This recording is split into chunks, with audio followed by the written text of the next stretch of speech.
everybody, welcome back to No Kuni. I'm using some sort of like new method to record my voice than usual. I decided to use the actual microphone that came with my game capture card thing, and just to see how it sounds, and it sounded pretty good. I forgot I had this, and yeah, whatever. I've been using a headphone set for a while, but this might work well as well. But I'll see how this sounds and all. Anyway, let's get the Crest of Love from Colorblind, not from Sora. And if it's love you're after, look no farther. No man cares for a woman than I for Khulan. We need a handful of love from old Pirate Face. He's got flipping hearts in his eyes, the big softy. No, he doesn't. Yeah, he doesn't have any hearts whatsoever to speak of. Anyway, let's get the heart. Doing take heart. This should take his heart. Oh, hello, chess. Close enough. Not exactly the same shape, but close enough. Thank you, Captain. Goodbye. Captain. Sorry, I've been seeing that commercial too much.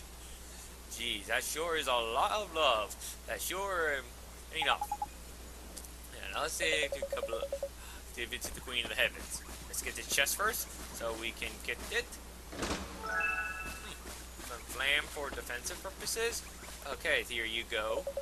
Curse you, Cobbly. I had no need of love from a as-born ruffian such as you. Well, since she's heartbroken, this is not how she's supposed to be. You know the drill, Ollie boy? Shove some love into her. Yeah, let's do that. Give heart. Here you go. Here's your love back.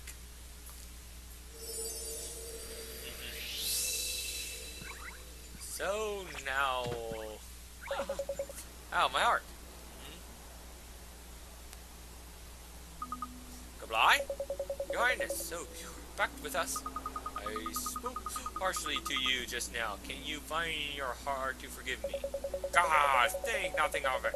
'Tis was a pleasure to hear such rough and ready words from the mouth of a noble-born lady. Pray not mock me, Kabli.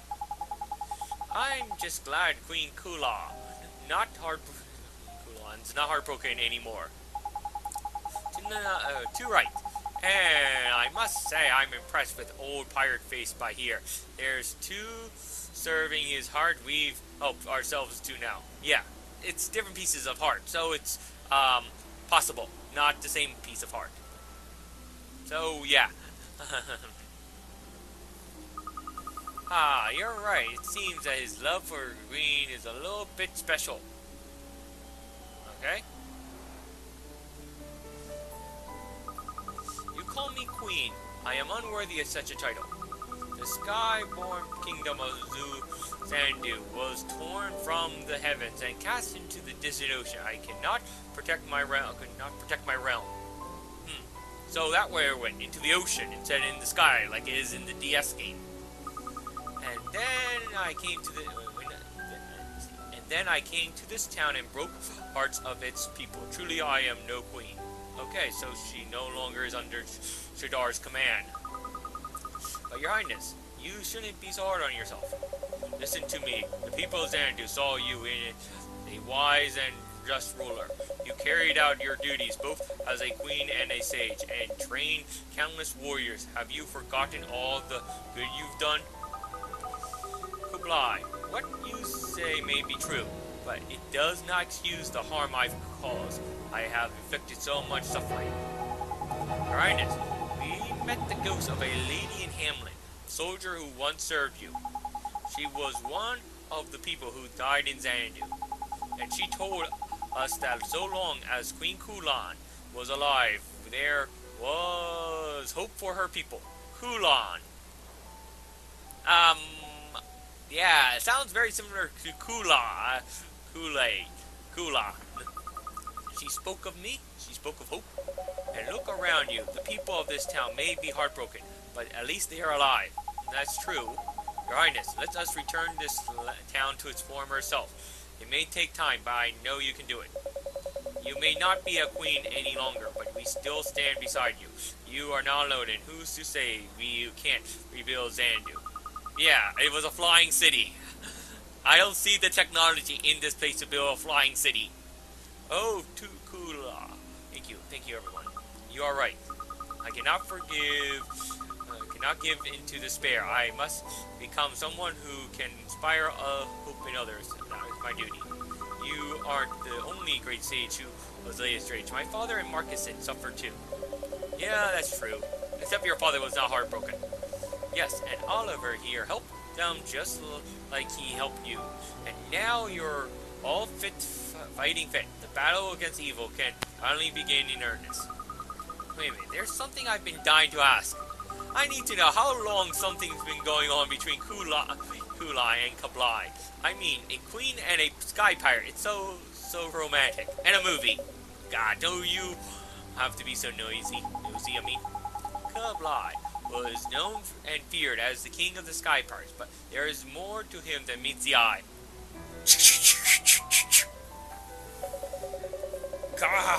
Quite right. I'm a man of many talents, and being the fearless leader of a band of swashbuckling sky pirates is just one of them. Kablai also served as commander of the Xandu's airborne division. Okay, so he was the commander of their air fleet, in which role he fought for Queen Khulan. Avast, I can speak of myself, you slack-jaw cur. Yeah, let the actual backstory of that event actually speak of it. You were a commander of Xandu? Indeed he was. Since the time of the Wizard War, Xandu has avoided conflict. What, it was Switzerland? Yeah, that place. But nationality cannot be maintained without significant military power. Kablai's force formed part of the power. Oh, I get it. The lowly servant who ended up falling head over heels in love with the queen. That's classic. Swain, do you always have to be so blunt? Yes. But it's true. I watched over her since she was a girl, and I can't say I don't feel for her. But I am a mere soldier, and there's not can be done about that. Yeah, I have no royal blood, thus I cannot marry my love. Geez, that must be tough. But that was then. Things have changed. Yeah, since the kingdom is no more, I guess all their laws are invalid. Change? Change how exactly? Did you not hear my words earlier? I am a queen no longer. There are no ranks or barriers to keep us apart. Can it be? Do you truly mean... Oh great, you want to kindle your love. I have been quite clear. Please do not make me spell it out. Come on, Kablai. Don't be so slow and in shock. Flipping heck. Put us out of our misery, won't you? How many times are you going to make the poor woman say it? Still your chattering tongues, or I'll cut them off. You stand before the king of the sky pirates. And you're still a pirate. God, alright. You're no Blackbeard. I met Blackbeard. Well, in Assassin's Creed, Black Flag. Yeah, more story for the Wizard's Companion. I actually should read these, because I skipped the first two. The most recent.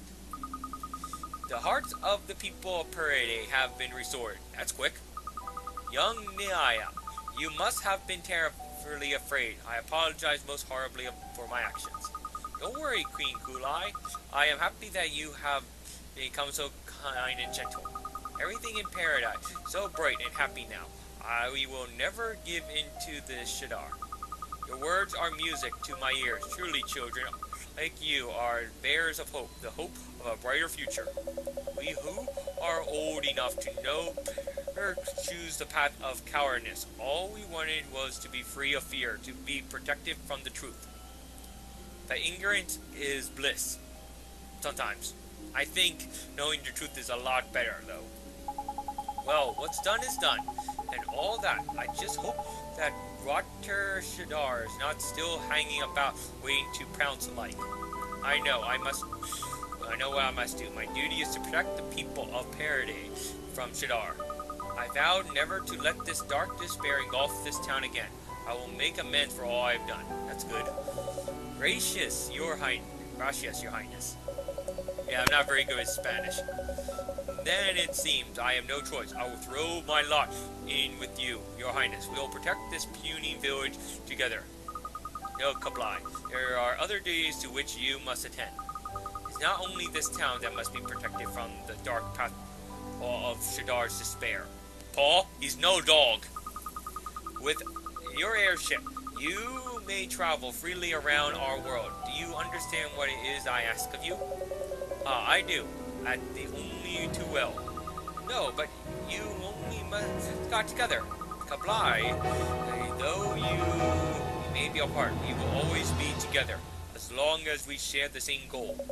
Gah! You're not wrong, Your Highness. You always did have a way with words. Looks like everything's worked out then. Oh, but before I forget, there is a reason we came here to the middle of nowhere. Yeah, to get the stones into the wand. I'm aware of this. It concerns Morningstar, does it not? Yes. How did you realize that? Unless you noticed we were using Morningstar in battle. Yes, we are trying to restore its power. We did manage to find the 3 magic stones, but even Marcusson couldn't reunite them with the wand. Yeah, because of time parallel concepts. That doesn't make any logical sense. It was beyond Marcusson's power, you say. How can that be? Tell me more. Well, he's speculated that it might be because we brought Morningstar here from the past.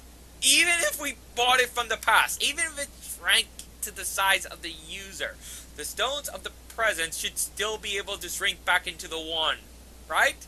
Logically. All we need to do is shrink the stones to make them fit the wand. That's all we need to do that would make any logical sense. A masked wizard who had manipulated time itself. I am most curious as to what his intentions could be. So am I. But I shall ponder at my leisure. Our priority is to put a stop to Shadar's plans. I will perform the required ritual without delay.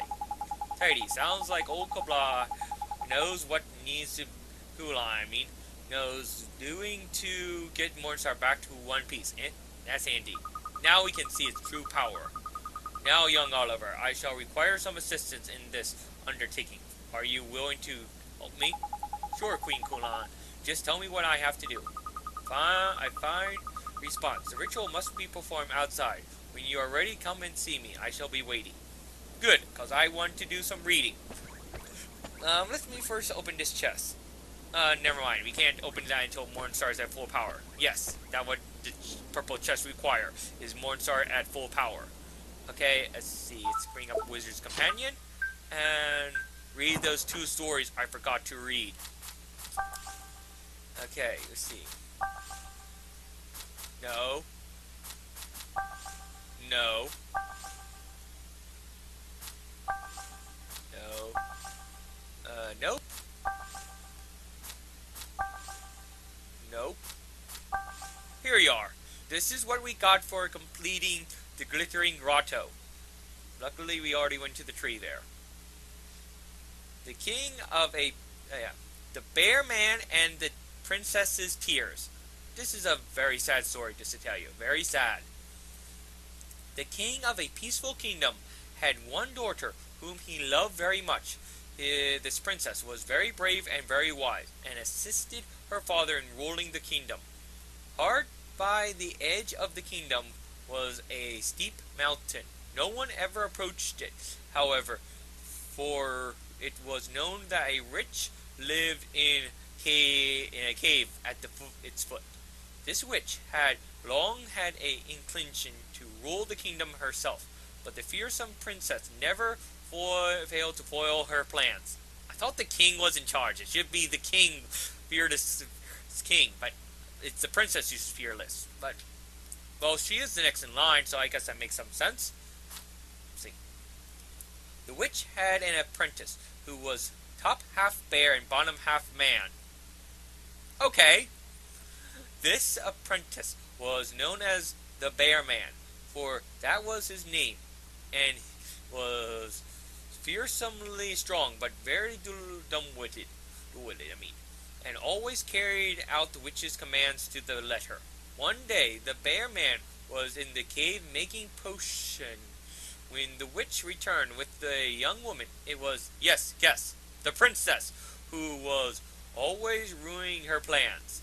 But how did you capture the princess then? The bear man looked at the princess and was twice shocked. First, how wondrously fair she was, and second, at the sight of her hands and feet, which the witch had turned to wood using magic. Okay, that's surprising. Look after the princess, the witch commanded the bear man. Do not let her get hungry, or she'll shed a single tear, else there shall be trouble. So you do not want her to shed a tear. Why is that?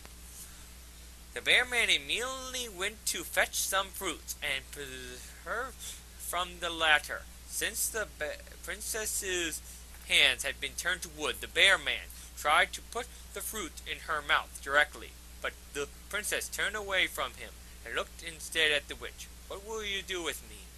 I shall tell your father that I have taken you hostage, the witch replied, and demand his kingdom in return for your freedom. That's the witch. That would be a waste of time, resorted the princess. Father is always telling me not to believe anything witches say. He will not trust you, even if I am in mortal danger. Silence! Shrieked the witch. With a wave of her wand, cursed the princess, who became unable to speak. The witch had stolen her voice.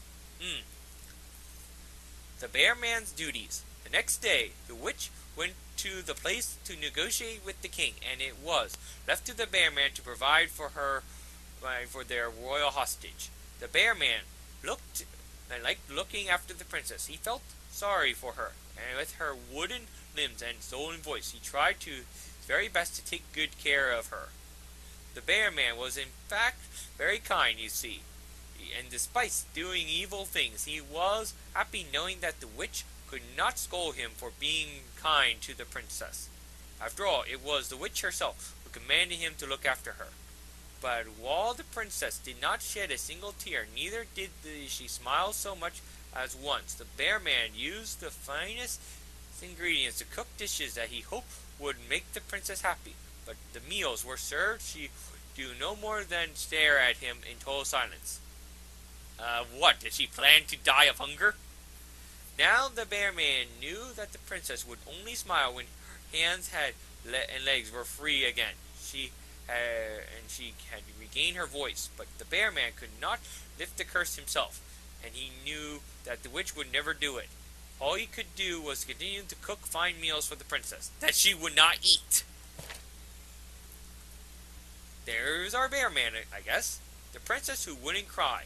Several days passed, and still the king would not listen to the witch's demands, just as the princess had foretold. This did nothing for the witch's mood, of course, and one morning, when the bear man was bringing food to the princess as usual, the witch shouted at him, "Why are you wasting such good food on her? Anything will do, as long as it stops her from crying." "I thought the princess would be happier if she could eat fine meals, mistress." You know she can't eat without you putting it in her mouth, and what if she turns her face away like a baby? Who told you to make her happy? With that, the witch snapped up her wand, and with a flick of her wrist, rendered the princess stone deaf. She then proceeded to tell the bear man a secret. In other words, she made the princess unable to hear. There's a reason why I told you to stop her from crying. If she sheds but a single tear, all of her curses would be lifted at once. The bear man now realized that the witch had not wanted him to be kind to the princess or to look after her. She had simply wanted him to stop her from crying. But he now knew that he had to do to make the princess happy once more. The next time the witch left the cave, the bear man put his paws around the princess's rosy neck and started twisting, yet she still did not cry. The bear man felt he had no choice to strike her. He was strong, and the poor princess was unbalanced. Her on her wooden legs. She fell to the ground violently. Now cry, I beseech you, cry, and all your curses will be lifted. You know she's still death, right, Bear? Man? The deaf princess laid on the ground, clearly in pain, yet she did not cry. She simply continued to stare directly at the bear man. The bear man, for his part, resolved to treat the princess with great cruelty. He stopped feeding her, set snakes and insects upon her, and pulled out her beautiful golden hair. Okay, now you seem like a monster to her. The bear man set his best to be brutish, but when he looked upon the princess in agony, he felt so sorry for her, and he started sobbing, though he horribly whipped the tears away from his big paws. Knowing he must not let the princess see him crying, it was too late. The princess realized that something was amiss and resolved not to shed a single tear, no matter how deals the bear man put her through. The bear man snarled and bared his teeth, and treated the princess more cruelly than ever. But the princess was very brave and very wise, and did not shed a single tear. How what the bear man wants you to do, so you can be freed. Tears at last. A month passed, and the witch visited the king once more. When she returned to the cave this time, however, her mood had changed. The king refuses to negotiate, and there is no point keeping a hostage anymore. It is time to kill her. Upon which she waved her wand once more, shedding a deadly arrow whistling towards the princess. The bear man immediately threw his great bulk in front of her, shielding her from the arrow which pierced his chest.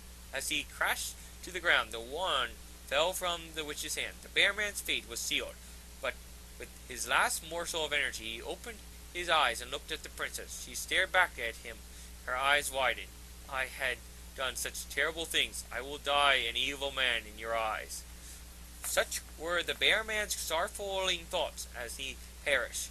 As he did so, tears fell in a flood from the princess's eyes, raining down upon her wooden feet and arms, lifting the curse and returning her to normal. Wait a second. She's crying now because an evil man in her eyes is dead. The death of people makes her cry, I guess. The princess immediately stood, picked up the witch's wand, and used it to draw a rune. For the princess used magic as you see? Yeah. Oh yeah, I forgot to mention, in the DS version of the game, you also had to physically draw your spells when you wanted to cast them. From I hear, it might have been outside of battle, which I guess would make sense. Yeah, there's a lot of differences between the DS version and this version, from what I've read. As I said many times, the DS version was only released in Japan. A large fire engulfed the cave, and the witch wailed could be heard for miles around. Once the blaze had subdued, nothing remained of the witch, and save for a small pile of pitch-black ashes. I'm melting from fire. At that moment, the bear man was brought back to life as a beautiful young prince, for his dual-witted bear form had nothing but a curse imposed upon him by the wicked witch. The prince asked in a weak voice, for he was still upon the brink of death, Your Highness, why did you cry for me? Witnessing your death, I filled me with a terrible sorrow. Had I only known that crying would lift my curse, I should have done so far sooner. I see now that you were trying to help me, even as you did those horrible things.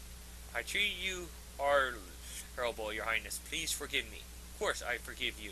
You are a kind person at heart, and for that I am truly grateful. Now, please, do not die. Upon hearing these words, the prince shed one final tear and breathed his last. I'm sorry, but he dies.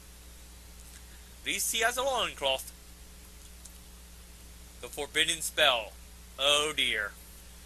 The prince stared at the prince's lifeless body for a long while, before picking up the wand once more with a conviction.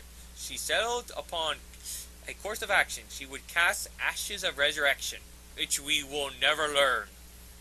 Upon casting the spell, the cave was filled with white light, restoring breath to the prince's lungs as it shall upon him. The princess's spell had brought him back to life. The very next moment, however, the princess fell to the ground. As she laid there, she raised her voice and asked the prince, "Who are you?" "Ashes of resurrection is a forbidden spell," he replied mournfully. "Those who cast it always pay a terrible price. The price you paid is your memory of me." "Oh, great." And the prince's eyes filled with tears of terrible sadness once more. "Why are you crying?" asked the puzzled princess. "Because upon important being lost.